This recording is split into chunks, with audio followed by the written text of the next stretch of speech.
there is a truth about parenting that is very difficult to notice. Sometimes, what makes a child feel the loneliest is not when their parents are away from home. It is when their parents are right there beside them, but the child still feels that they are not truly being seen. A child may have a beautiful room, new clothes, nutritious meals, a carefully planned study schedule, adults constantly saying, "We do all of this for you," and that may be completely true.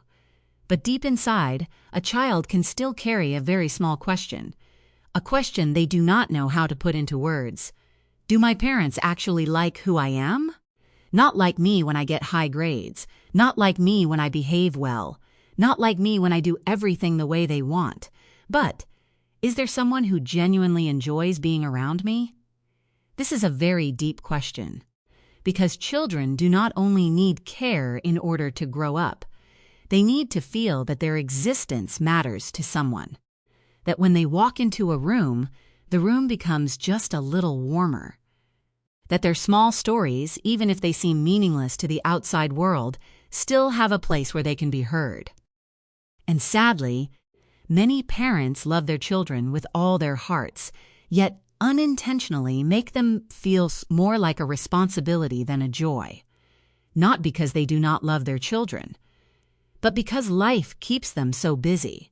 Work, pressure, money, worries about the future, all of those things lead many parents into raising children in task completion mode. Feed the child. Take the child to school. Remind the child to do homework. Prepare everything they need. They are trying to be a good father or a good mother. But sometimes they forget something important. Children do not only remember what you do for them, they remember how they feel when they are with you. I once heard a story about a father with a 9-year-old son. This father was the kind of person many would call a responsible dad. He worked very hard. He always made sure his son had everything he needed. Every morning he took him to school. Every evening he checked his homework. He saved money so his son would have better educational opportunities in the future. From the outside, he seemed to be doing a very good job. But one day, he happened to overhear his son talking to his grandmother. The boy said, "I think Dad loves me." The father heard that and smiled. But then the boy continued, "But I don't know if Dad likes playing with me." That sentence made him freeze, because he realized for many years he had always tried to give his son a better future. But he had neglected building the feeling that the present was worth remembering too. He knew what his son liked, but he did not know why his son liked those things. He knew which subjects his son was good at, but he did not know what truly interested him. He knew what his son needed, but he had never truly understood who his son was. And that is the distance that many families quietly experience, a distance not created by a lack of love, but by a lack of connection. In developmental psychology, there is something very important. Children build their self-image through the way the most important people in their lives respond to them. A child does not naturally know, "I am lovable, I am interesting, I have value." Those beliefs are formed through thousands of small moments.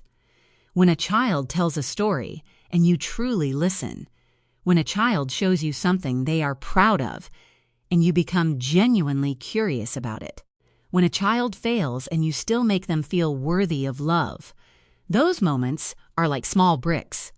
Little by little, they build the way a child sees themselves. But the opposite is also true. A child who constantly feels that, "I am bothering people, I am too sensitive, I talk too much, I am not interesting enough," will also begin building a belief, not through words, but through experience, that perhaps it is better to make themselves smaller, to speak less, to express themselves less, to only share things that are certain to be accepted. And this is heartbreaking, because children are not born wanting to hide themselves. They come into the world with curiosity. They want to explore, to ask questions, to tell stories, to share things that adults sometimes consider trivial. But to children, those small things are how they open the door into someone else's world. A child is not just saying, "Today I saw something really strange." They are saying, "I want to share my inner world with Mom." A child is not just asking, "Dad, do you want to see this?" They are asking, "Does what makes me happy matter to Dad?" And the way parents respond in those moments is answering that question. There is a very common mistake many parents make. They think connection with their children comes from big things: a vacation, an expensive gift, a special day dedicated entirely to the child. But in reality, the relationship between parents and children is built mostly through ordinary moments. A conversation while washing dishes, a walk together, an extra question after a child tells a story, a few minutes spent simply listening. Children do not measure love by how much money you spend. They measure it by how present you are. Because to young children, attention is a form of love. When you look into your child's eyes, their brain receives a message: I matter. When you patiently listen to a long, rambling story, your child learns. The things inside my mind are worth sharing. When you become curious about your child's world, your child understands. My true self is welcome here, and that is the foundation of confidence. Not the confidence that comes from always winning, but the deeper confidence that says, I do not have to become someone else in order to be loved. But the problem is, many parents only realize this when their children are older. When the child who used to run over and tell them everything suddenly becomes a teenager who only answers nothing. When the child who used to hug them every day suddenly becomes distant. When they ask, "How have you been lately?" and the only answer is, "Fine." At that point, many parents think, my child has changed. But sometimes, the child did not change in a single day. They are simply adapting to what they have been feeling for a very long time. Mistake number 1. Parents see the behavior, but forget to see the need behind it. There is something very interesting about children. Children rarely say exactly what they truly need. An adult might say, "Today I felt abandoned. I need someone to listen to me. I want to know that I matter to someone." But a child does not. A child does not yet have enough emotional language to express things that deeply, so they often send messages through behavior. They interrupt you. They ask the same question over and over. They tell very long stories. They want you to look at this or listen to that.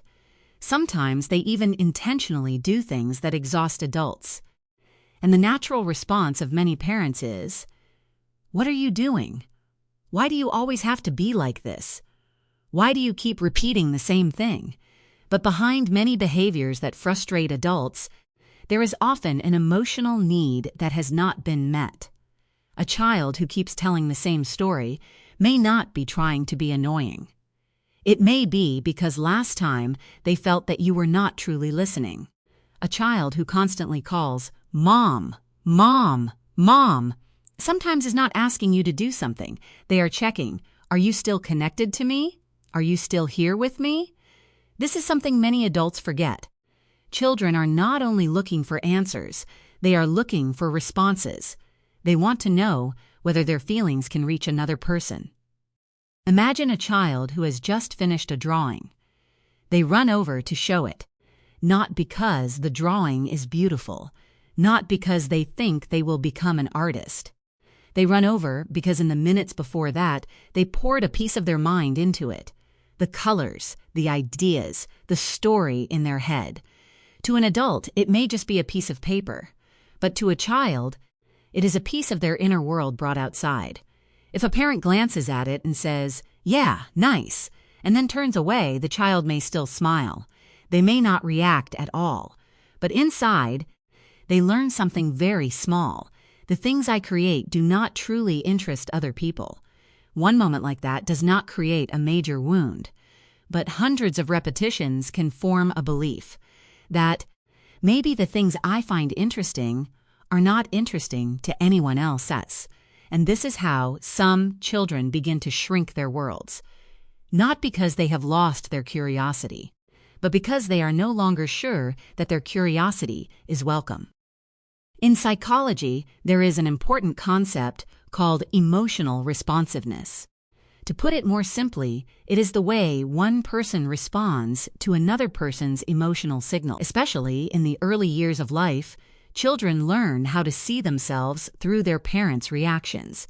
When a child smiles and you smile back. When a child is excited and you also show interest. When a child is sad and you do not rush to brush it aside. The child's brain gradually forms a feeling. My emotions have a place. But if the response is often, it's nothing. That's such a small thing. Don't make a big deal out of it.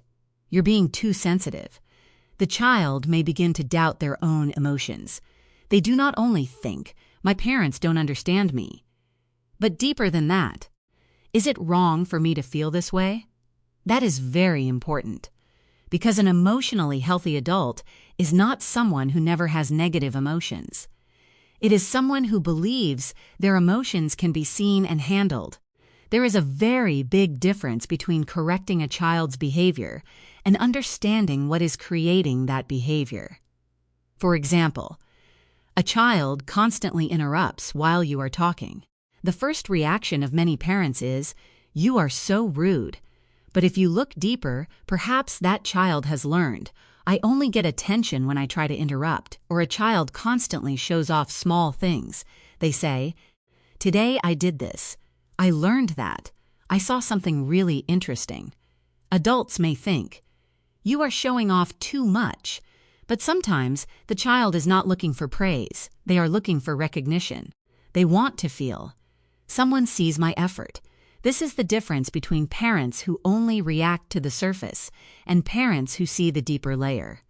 One person only sees, "This behavior is annoying." Another person asks, "What makes my child need to do this?" And the second question often opens the door to connection. One of the things that hurts children the most is not that their parents are imperfect, because no parent is perfect. Children can accept that their parents are busy. They can accept that sometimes their parents are tired. They can accept days when adults do not have enough patience. What is harder to bear is the feeling, "No one wants to understand me," because children are in the process of discovering themselves. They do not yet know who they are. They do not yet know their strengths. They do not yet know what makes them special. And during that stage, parents are like the first mirror. If every day a child looks into that mirror and sees, "I am always wrong, I am always annoying, I always need to be fixed," they will gradually believe it. But if they see, "I am listened to, I am respected, I have a place here," they will build a completely different foundation. There is something parents often do not realize. Many conversations with children do not need to end with a lesson. Not every story needs a solution. Not every emotion needs to be fixed immediately. Sometimes what a child needs most is simply, "I understand. I'm listening. Tell me more." Very simple sentences. But they send a powerful message. Your inner world has value, and when a child feels that, they will continue to open up. They will come to you when they are happy. Come to you when they are sad. Come to you when they have a problem. Not because you always have the best answer, but because they know, there is someone here who wants to understand me. But there is something even more subtle. Even when parents listen to their children, they can still unintentionally create distance. Because there is a very big difference between listening in order to respond and listening in order to step into your child's world. Many adults are doing the first one. They wait for the child to finish speaking so they can give advice, so they can explain, so they can teach. But children do not always need a lesson. Sometimes they only need a companion. Mistake number 2. When parents turn every conversation into a lesson, there is a very familiar moment in many families. A child runs home. They have just experienced something at school. They put down their backpack, sit beside their parents, and start telling a story. "Today I saw something really funny," or "Today my friend did something really strange," or simply today in class. Stories like this often do not have a clear purpose. They are not a problem that needs solving, not a math question that needs an answer. They are just a natural stream in a child's mind. But adults often respond very quickly. We immediately switch into analysis mode, evaluation mode, teaching mode. Parents hear only half of the story, but in their heads, they have already started looking for a response. You need to understand this. Next time you should do that. That was not right. We already told you. And sometimes the parents' intentions are completely good. They want their child to grow up. They want their child to learn what is right. They want to prepare their child to face life. But there is one very important thing many people overlook. Not every moment of connection needs to become a moment of education. There are times when children do not come to be corrected. They come to share. Imagine a very simple situation. You come home from work. You tell a loved one, "Work was really exhausting today." And instead of saying, "What happened? I'm listening," that person immediately replies, "You need to manage your time better. You have to learn how to control your emotions. If it were me, I would do this." Those words may be correct. But what is the first feeling you receive? Probably not relief. But the feeling, "I haven't been listened to yet," because before people need solutions, they often need to feel that their experience has been acknowledged. Children are the same, even more so, because when they are young, they are learning how to trust the world. If every time they open up, they receive analysis in return, they will start to think, "Maybe I should stop telling them." One of the clearest signs is when children begin telling fewer and fewer stories. When they are little, they talk a lot. They tell everything, even things that do not seem important. But as they grow a little older, they begin to filter. They think before they speak. Will I get scolded for this? Will my parents lecture me about this? Will this make everything more complicated? And that is when something changes. The child no longer shares in order to connect. They begin sharing in order to avoid trouble. This is a very big difference. A child says, "Today I got a low score," and waits to see your reaction. They are not just reporting an event. They are asking, "Even when I am not doing well, am I still safe talking to my parents?" If the first reaction is, "I told you to study, you are so lazy. Other kids can do it, why can't you?" The child may remember that, not just because of the grade, but because they learn, "When I am struggling, I should hide it." What is worth thinking about is this. Many parents think they are helping their child avoid mistakes. But sometimes, that way of responding makes the child lose the ability to turn to their parents when they need help. A teenager may not come to their parents when they face a serious problem, not because they do not need their parents, but because in their mind they already have a prediction. If I say it, I will be judged. And when a child loses the feeling of safety in sharing, distance begins to appear, not through an argument, not through rebellion, but through silence. There is a very important skill in communicating with children. It is the ability to stay with the emotion before giving guidance. For example, your child says, "Today my classmates left me out while playing." A rushed response might be, "It's okay, just play with someone else. Don't pay attention to it." But to a child, what they may hear is, "My feelings don't matter." A more connecting response could be, "That must have made you really sad, right? How did you feel? And what happened after that?" Just a few questions like that. But they open a door. The child does not only feel comforted, they also learn how to understand their own emotions. There is a common misunderstanding. Many people think listening to a child means agreeing with everything the child says, but it does not. Listening does not mean you stop teaching your child. Listening only means you make sure connection comes before correction, just like building a house. You cannot decorate the house when the foundation is not solid. In the parent-child relationship, it is the same. Guidance only truly enters when the child feels, "This person understands me." Otherwise, even the best advice can feel like judgment. One very important part of a child's psychological development is the feeling of being accepted. Not accepted because they are always right. Not accepted because they are always well behaved. But, "I still belong here even while I am learning."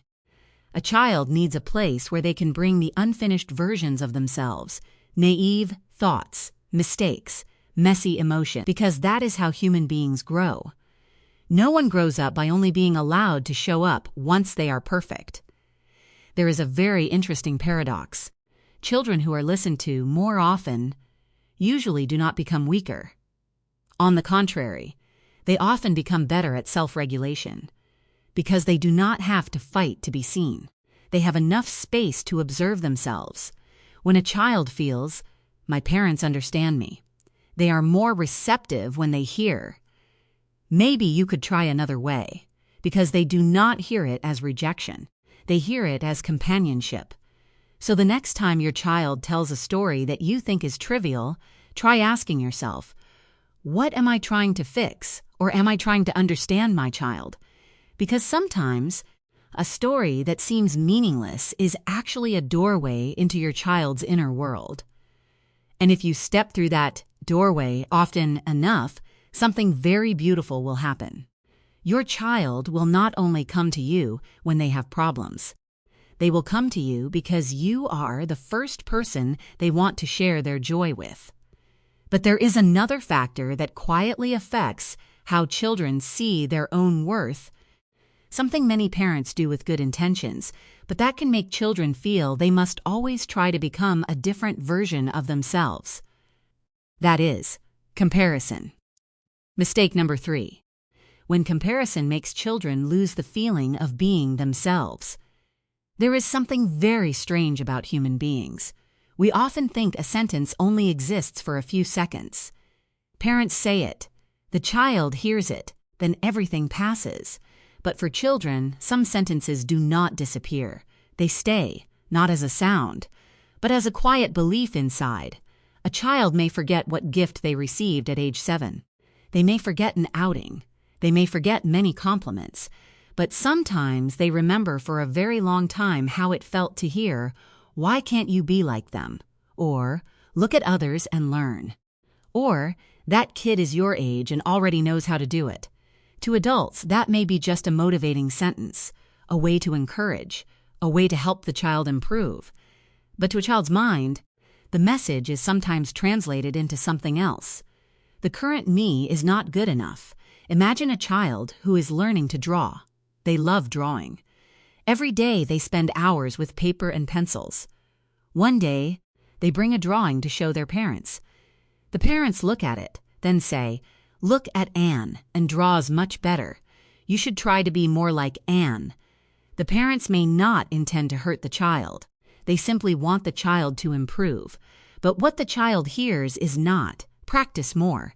Instead, it may be, "The way you express yourself is not enough to make us proud." And from that moment, something changes. The child no longer draws for joy. They begin drawing to avoid disappointment. They no longer ask, "What do I want to create?" Instead, they begin asking, "What will make other people happy?" This is how creativity gets replaced by fear. There is a huge difference between encouraging a child to grow and making a child feel that they need to become someone else. A child needs guidance, but they also need to feel that who they are right now still has value, because healthy growth does not begin with the belief, "I am not good enough." It begins with, "I have value, and I can continue to grow." Those two ideas sound very similar, but they create two very different kinds of people. One person grows because of curiosity. Another grows because they fear rejection. One person wants to improve because they enjoy the process. Another strives because they fear not being recognized. Many parents do not realize that children do not only hear words, they also read the attitude behind those words. A sigh, a disappointed look. Silence when a child does not meet expectations.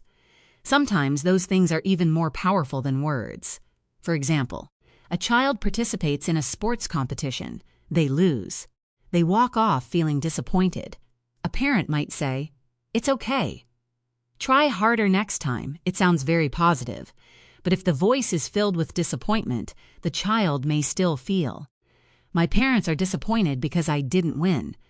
And next time, they are no longer playing for fun. They are playing to prove that they are worthy. One of the long-term effects of comparison is that it creates an inner critic inside the child. As they grow older, that critic may no longer sound like their parents. But the voice remains. "I'm not good enough. I need to do better. Other people are always better than me. I only have value when I achieve something." This is why there are adults who seem very successful on the outside, yet constantly feel lacking on the inside. They reach one goal, but immediately need another. They receive praise, but never truly believe it, because deep down they are still trying to prove one thing: I am good enough. Something parents need to remember: your child is not an unfinished version of another child. Your child is a unique human being developing in their own way.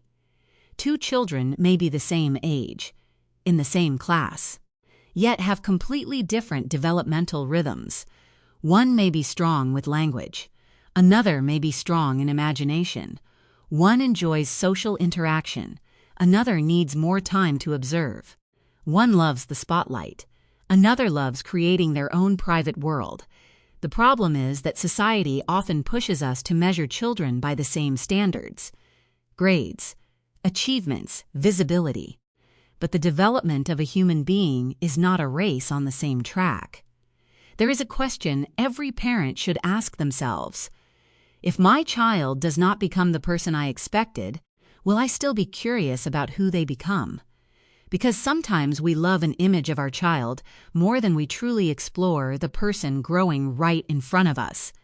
We have a plan, an expectation, an imagined version, and when the child moves away from that image, we unconsciously feel disappointed. But perhaps that difference is exactly what makes them unique. Look at young children. They do not wake up every morning thinking, "I need to be like someone else." They are simply themselves. A child may become fascinated by something very unusual. They may ask questions nobody else thinks of. They may have interests adults do not understand. But that naturalness is a sign of a developing mind. If they are constantly compared, they may learn to ignore their inner voice. They begin choosing what earns approval rather than what genuinely excites them. This does not mean parents should have no expectations. Children still need boundaries, need guidance, need to learn responsibility. But there is a difference. A child needs to hear, "We believe you can do better," not, "You need to change because you are not good enough."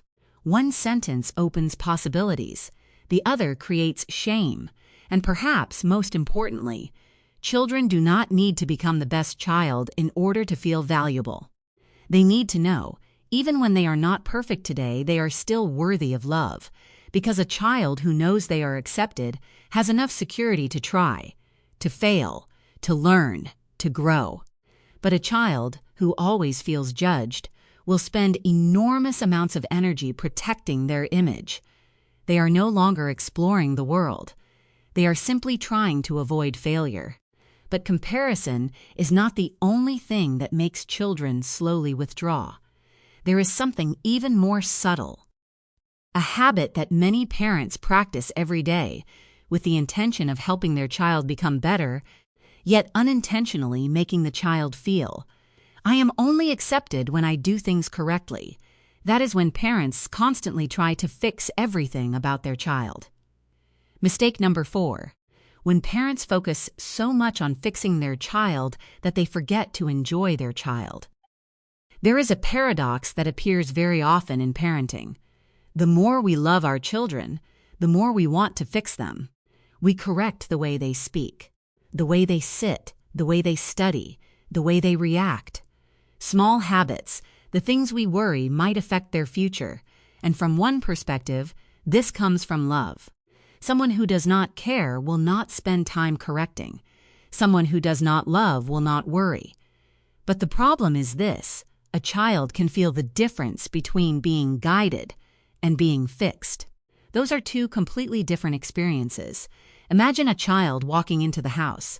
They have just made up a song. They sing it, off-beat. The lyrics make no sense. They are simply happy. They are simply playing. But the first response from an adult may be, "Sing more quietly. You got the words wrong. Stop making so much noise." None of those statements are malicious. The parent is simply reacting out of habit. But the child does not only hear the content, they experience the entire moment. They do not only hear, "Mom wants me to be quieter." They may feel, "My joy is bothering other people." And this is one of the most subtle parts of child development. Children do not only learn from what parents teach, they learn from what parents make them feel. There is a type of child many adults praise as so mature, so well-behaved, never bothers anyone. But sometimes behind that good behavior is not maturity. Sometimes it is a child who has become very used to adjusting themselves so they do not inconvenience others. They do not ask, do not demand, do not express too much, do not reveal their unusual sides. Because they have learned, if I want to be loved, I should make life easy for other people. That is a very heavy lesson for a child. Because childhood is supposed to be a time for exploration, for trying, for failing, for expressing unfinished parts of themselves. If a child always feels evaluated, they will no longer feel free to explore. They begin watching other people's reactions before paying attention to themselves. A very simple example. A child is trying to do something independently, maybe tying their own shoelaces, pouring water, organizing their belongings. They do it slowly. They do not do it well. A parent sees this and says, "Let me do it. It'll be faster." A very ordinary action. Many parents do this because they want to help. But if it happens too often, the child may receive a message. "My way is not good enough. I can't do it." Adults always do things better than I can. And little by little, they lose the opportunity to build the feeling, "I am capable." In developmental psychology, children need experiences of mastery. They need opportunities to try, to fail, to self-correct. Because confidence does not come from having everything done for you. It comes from the experience. I tried. I struggled. I figured it out. I can handle this. But when everything is constantly corrected or replaced, children may become people who are always waiting for someone else to confirm. Did I do it right? Is this okay? Are mom and dad satisfied? What is worth noticing is that many parents do not realize they are sending this message because they think, "I just want my child to be better. I just want my child to avoid mistakes. I just want my child to have a good future." But sometimes your child does not remember how many things you tried to correct. They remember how they felt around you. They remember whether they could relax. They remember whether they could share a silly idea without being judged. They remember whether they could fail and still feel safe. There is a big difference between "you can do better" and "you are not good enough." From the outside, those two sentences may sound similar, but inside a child's mind, they create two different worlds. The first says, "You are growing." Second says, "There is something wrong with you." And children are very likely to turn repeated messages into the way they see themselves. A child who often hears, "You need to be more organized," may not only learn to clean up, they may learn, "I am the person who is always doing things wrong." A child who often hears, "You need to try harder," may not only learn effort, they may learn, "What I do is never enough." A child who often hears, "Don't be like that," may not only change their behavior, they may begin wondering, "Is there something wrong with who I am?" This does not mean parents should stop teaching their children. Children need guidance. They need boundaries. They need to learn responsibility. But the way we communicate those things makes an enormous difference. Instead of, "You are always so messy," It could be, let's figure out a way to make your room tidier together. Instead of, you are so lazy. It could be, it seems like it's hard to get started today. Let's try breaking this into smaller steps. The difference is not only in the wording, it is in the message underneath. I am fighting against this behavior, or I am standing beside you while we solve this together. One of the greatest gifts parents can give their children is the feeling. You are not a project that needs to be completed. You are a human being who is growing.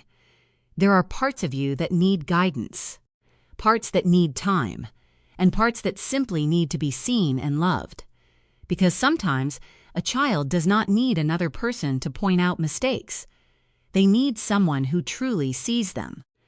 Think about the people who make you feel comfortable when you are around them. Usually, they are not the people who constantly point out your weaknesses. They are the people who make you feel, I can be myself. Children need that too, especially from their parents. Because before they step out into the world, family is the first place that teaches them, who am I? And here is something worth reflecting on. One day, the child you are trying so hard to fix today will become an adult. They will carry with them the way you once saw them. If, as a child, they felt, I am always a problem that needs solving, they may grow up continuing to search for flaws within themselves. But if they felt, I have weaknesses, but I am still worthy of love, they will have a foundation for growth without having to hate themselves. But there is something else that has a huge influence on the relationship between parents and children. Something that seems very small, yet determines whether a child feels safe expressing emotions. That is the way parents respond when their child makes mistakes. Because the way you treat your child in moments of failure will teach them. Home is a place I can return to, or home is a place where I have to hide. Mistake number 5. The way parents respond to failure can determine whether a child dares to come back. There is a moment that many parents do not notice. Yet it reveals a great deal about the relationship between them and their child. It is the moment the child makes a mistake. Not when the child achieves something, not when the child gets things right, but when things do not go as expected. A low test score, a broken object, words that hurt someone's feelings, a poor decision. At those moments, children do not only look at their mistake, they look at their parents' faces, searching for the answer to a very deep question. When I am not perfect, am I still loved? There was once a boy who was terrified of telling his parents whenever something bad happened. Not because his parents were terrible people. They loved him. They cared for him. They worked very hard for him. But every time he made a mistake, the first response from the adults was usually, "Why did you do that? How many times have we told you already? Why didn't you think first?" Those words may have come from worry, but in the mind of a child it is not just a conversation about behavior. It becomes an emotional experience. The boy began not only fearing that he had done something wrong, he feared the moment he would have to admit it, because the scariest thing was no longer the mistake itself. It was how he would feel afterward. This is a very important part of a child's psychological development. Children need to learn, I can do something wrong, but I am not a bad person. Those are completely different things. An action may need correction. A decision may require responsibility. But a child's worth should never be tied to their mistakes. Because if children begin to believe, every time I make a mistake, I lose love, they will learn to hide. Not because they want to lie, but because they are protecting the most important relationship in their lives. Imagine an adult coming home from work. They made a mistake at work. They tell someone they love, "Today I messed up something important." If the other person immediately says, "You're always like this. Why can't you be more careful? How old are you now, and you still do things like that?" How would you feel? You probably would not want to share anything else, not because you do not need help, but because you no longer feel safe. Children experience something very similar. The difference is, adults have many other places to find support.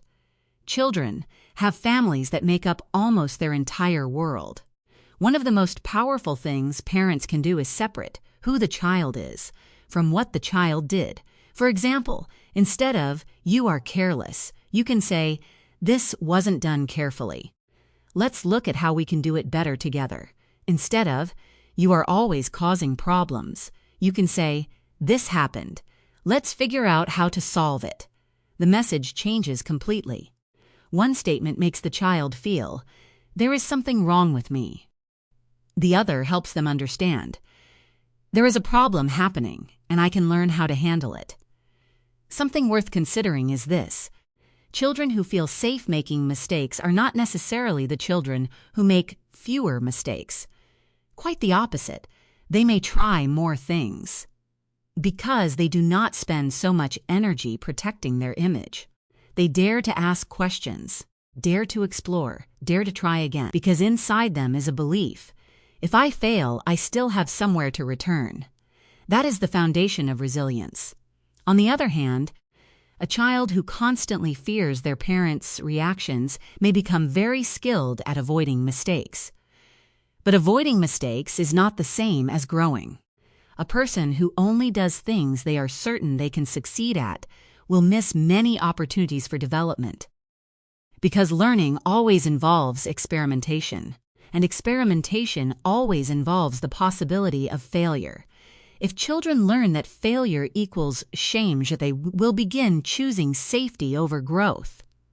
There is a question parents can ask themselves: when my child has a problem, will I be the first person they think of, or will they try to hide it? The answer is not built in a single day.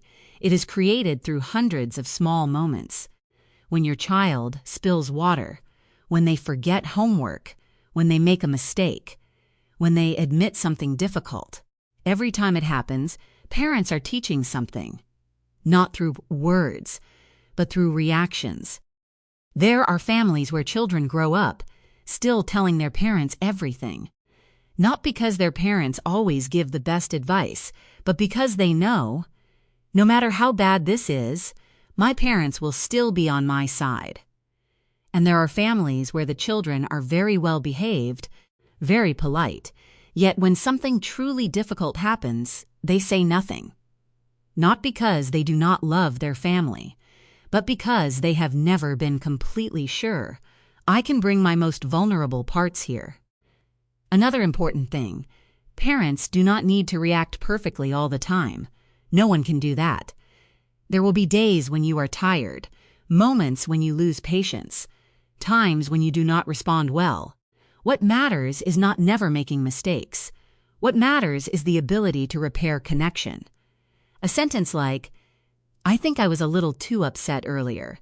I want to hear that story again. Maybe I reacted too quickly."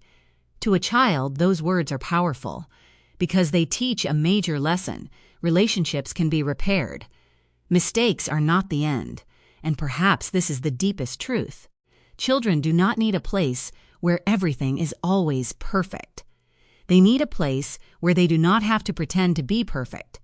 A place they can come when they are happy, when they are sad, when they are proud, when they are ashamed, when they fail, because a home is not only where we live, it is where children learn who they are allowed to be.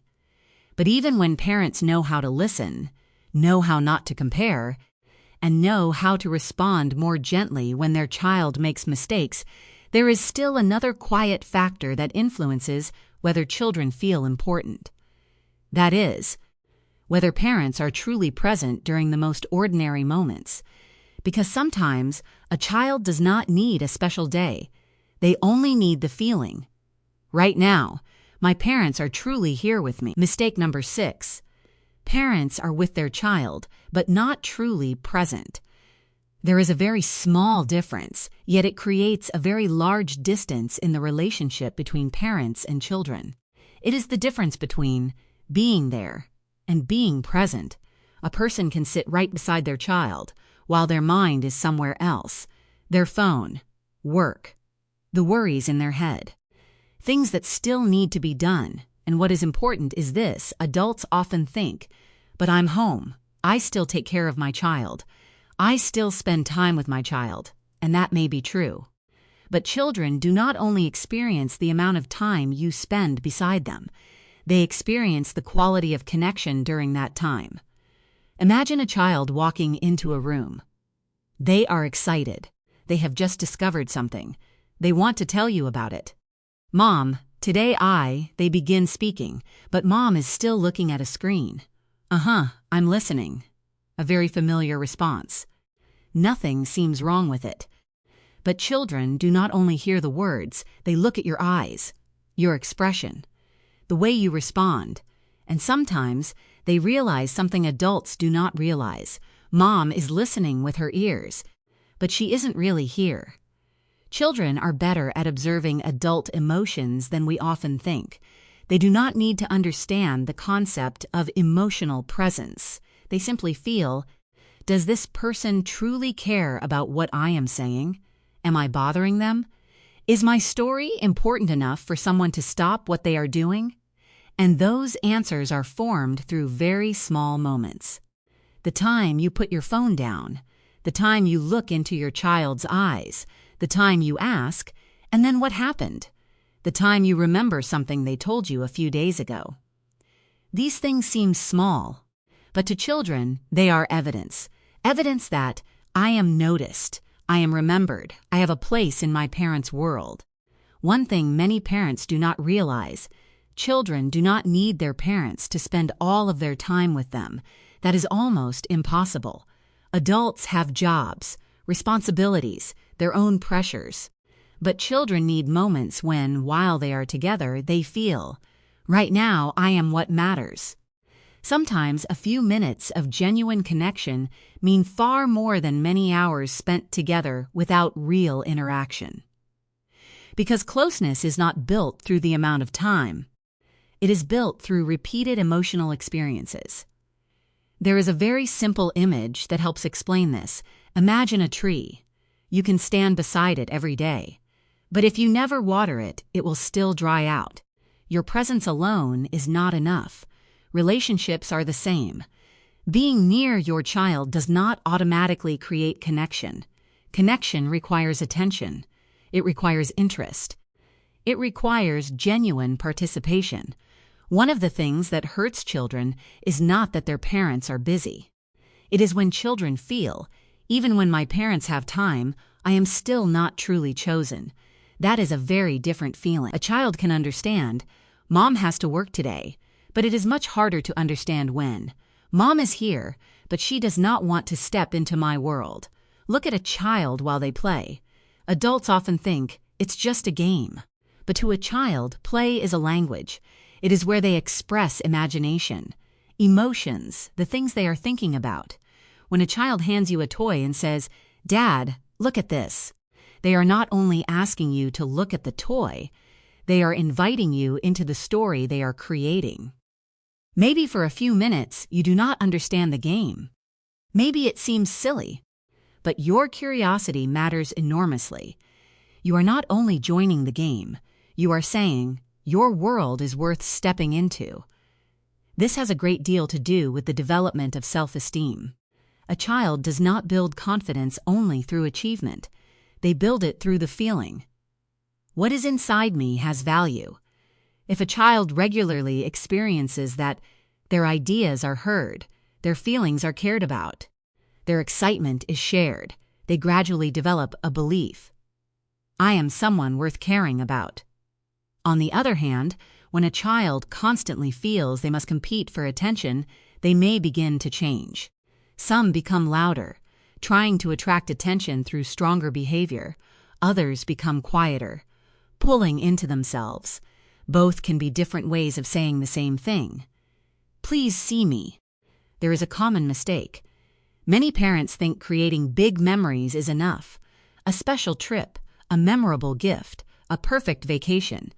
But a child's deepest memories often do not come only from major events. They come from feelings repeated every day. The feeling of walking into the house, the feeling of telling a story, the feeling of failing, the feeling of needing someone. A child will not only remember where my parents took me, they will remember when I needed to share something. Were my parents really there? Something worth thinking about is this. One day, this child will no longer run over to tell you everything. Not because they no longer have feelings, but because they are growing up. Children naturally become more independent, but before they step farther away, there is a precious period of time. A time when they still want to pull you into their world, still want to tell you things, still want to share, still want you to be the first person to know some small detail. If, during this period, they repeatedly experience acceptance, the relationship will have a very strong foundation. And there is one final thing that is very important. Children do not need a father or mother who is always cheerful. They do not need an adult who is always patient. That is not realistic. What children need is someone who comes back, someone who repairs, someone who can say, "I was a little distracted earlier. I want to hear your story again. I'm here now." Moments of repair like these teach children an incredibly important lesson. Connection can be rebuilt. Love does not disappear just because there are moments that are imperfect. But there is an even deeper layer. Something that greatly determines whether a child feels loved for who they truly are. That is, whether parents see the real child standing before them or only see the version they wish existed. Because sometimes we are not truly raising a child. We are trying to create an image that exists in our minds. And when those two things are different, distance begins to appear. Mistake number 7. When parents love an imagined version instead of the real child in front of them, there is something very difficult to admit. Sometimes parents do not truly see their child, not because they do not love them, not because they do not care, but because they already have an image in their minds of who their child should become. A child who excels academically, a child who is confident, a child who behaves properly, a child who is talented, a child who achieves things their parents once dreamed of, and when the actual child standing before them does not match that image, disappointment begins to appear, sometimes very subtly. A look, a sigh, a sentence like, "You could do better than that." But to a child, moments like these can create a very deep question. If I do not become the person my parents expect me to be, will they still be proud of me?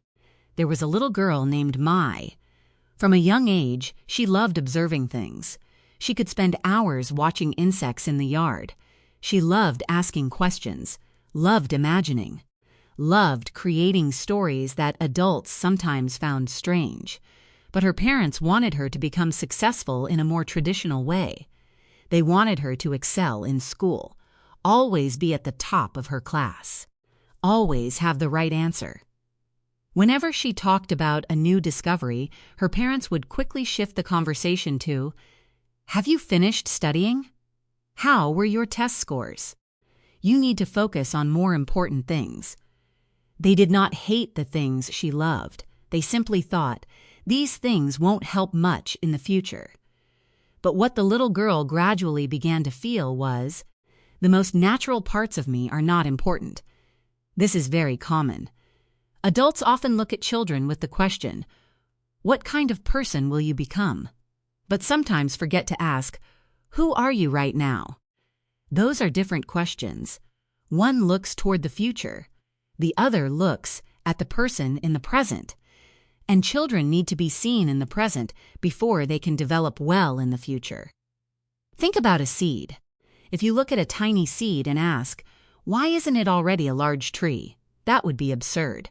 Because you understand it needs time, the right environment, care. Children are the same. A child is not a miniature adult. They are in the process of becoming. There are strengths that have not appeared yet, abilities that have not been discovered, interests that may change tomorrow. But that process requires something very important, the space to become themselves. One of the greatest gifts parents can give their children is curiosity about who their child really is. Not, how can I make my child become what I want? But, what makes my child come alive? What makes their eyes light up? What captivates them even when no one is pushing them? Those questions can open an entirely different world because every child carries a unique way of seeing life. Some notice opportunities others overlook. Some feel other people's emotions very deeply. Some create ideas. Some possess remarkable persistence. But if adults measure children only by a few standards, many abilities can be overlooked. There is a message many adults unintentionally give children. We know what is best for you, and it is true that parents have more experience. Parents see dangers children cannot yet see. Parents have a responsibility to guide. But there is a very important boundary. Guidance does not mean controlling the entire person a child becomes, because a child is not a project for parents to complete. They are a human being parents have the privilege of accompanying. A child who is loved for achievement learns, I have value when I perform well. A child who is loved for who they are learns something different. I have value, and I can continue to grow. That difference has an enormous impact as children mature, because life will absolutely include failure. There will be times when they are not the best, times when they make mistakes. If their foundation is, I am only worthy of love when I win, every failure becomes a threat. But if their foundation is, I still have value while I am growing, they will have the strength to stand back up. There is something parents often forget. Children do not come into this world to complete their parents' unfinished dreams. They come to live their own lives. That does not mean parents should have no expectations. It does not mean parents should not provide direction. But sometimes the most mature form of love is the ability to step back a little, to observe, to listen, and to allow a small human being to become who they truly are. There is a question every parent should ask themselves.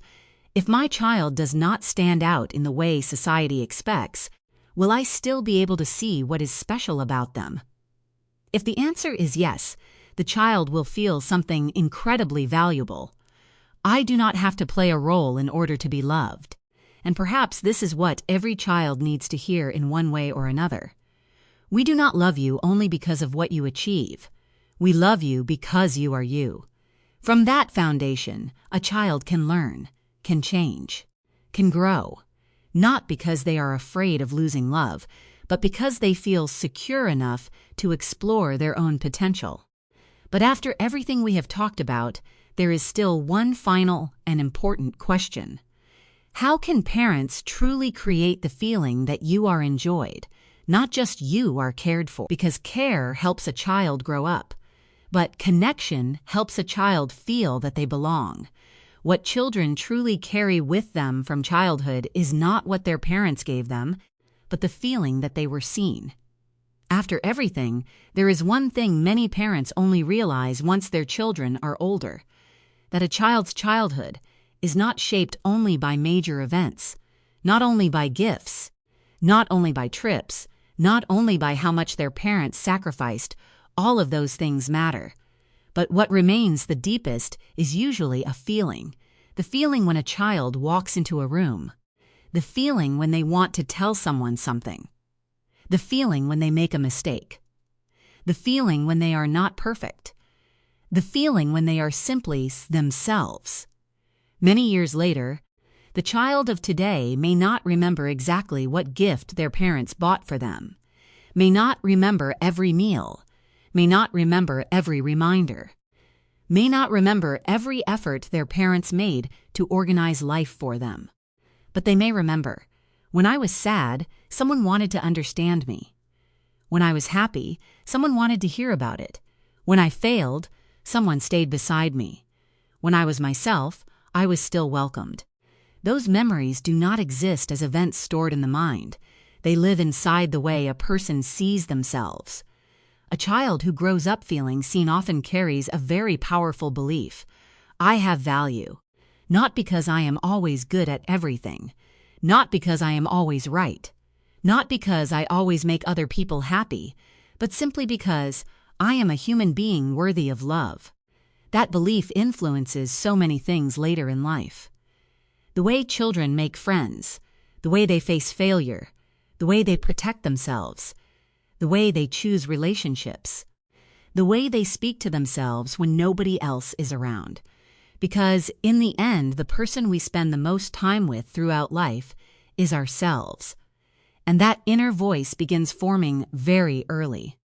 A child who was listened to will find it easier to listen to themselves. A child who was respected will find it easier to respect their own emotions. A child who was forgiven will find it easier to forgive themselves. But a child who always feels they must prove their worth may spend many years chasing validation. This does not mean parents must become perfect people. They do not. Children do not need a family without mistakes. They need a family that knows how to repair, knows how to return, knows how to say, "We are learning too." There are times when we do not do things well, but we always want to understand you better. Sometimes those moments create the deepest connection of all. Because children do not learn that, people never make mistakes. They learn that, even when mistakes happen, love can still exist. So how can parents begin creating the feeling of being loved and enjoyed in their child? It does not require grand gestures. Start with very small moments. When your child tells a long story, try listening a little longer before reaching a conclusion. When your child becomes excited about something, try stepping into that world with them.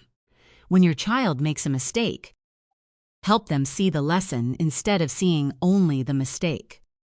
When your child expresses a side of themselves that is different from what you expected, try being curious before trying to change them. Because every time you do that, you are sending a message. You are allowed to be yourself here. There is a question every parent can ask themselves at the end of the day. How did my child feel when they were with me today? Not, how many things did I do for my child today? But, did my child feel connected? This is a difficult question, but it is an important one. Because sometimes we become so focused on building a future for our children that we forget their childhood is happening right now. One day, this child will no longer need you to remind them to go to bed, will no longer run over to show you every little thing, will no longer call you just to tell you a story that you do not understand why it matters. They will have their own world, their own people, their own stories, and that is natural. But the most valuable thing you can leave behind before that day arrives is not a perfect childhood. It is the feeling. No matter where I go, I know I have a place where I belong. Because a deeply loved child is not a child who has never been corrected, not a child who has never been given boundaries, not a child whose every wish has always been granted. A deeply loved child is a child who knows. When my parents correct me, it is because they want to help me. When my parents disagree with me, it does not mean I lose my value. When I fail, I can still come home. And perhaps the greatest gift a parent can give their child is to become the place where that child does not have to perform, does not have to always be happy, does not have to always be talented, does not have to always be right, only needs to be a human being learning how to grow. If today you are raising a child, remember this: every time you stop and listen, every time you look at your child with curiosity, every time you choose connection instead of judgment, you are building something invisible. A foundation that years later, when your child faces the vast world outside, they will still carry with them. Not the voice that says, "You must prove that you are good enough," but a peaceful feeling. I was once loved simply because I was me. And sometimes, that is the greatest gift a father or mother can ever give their child.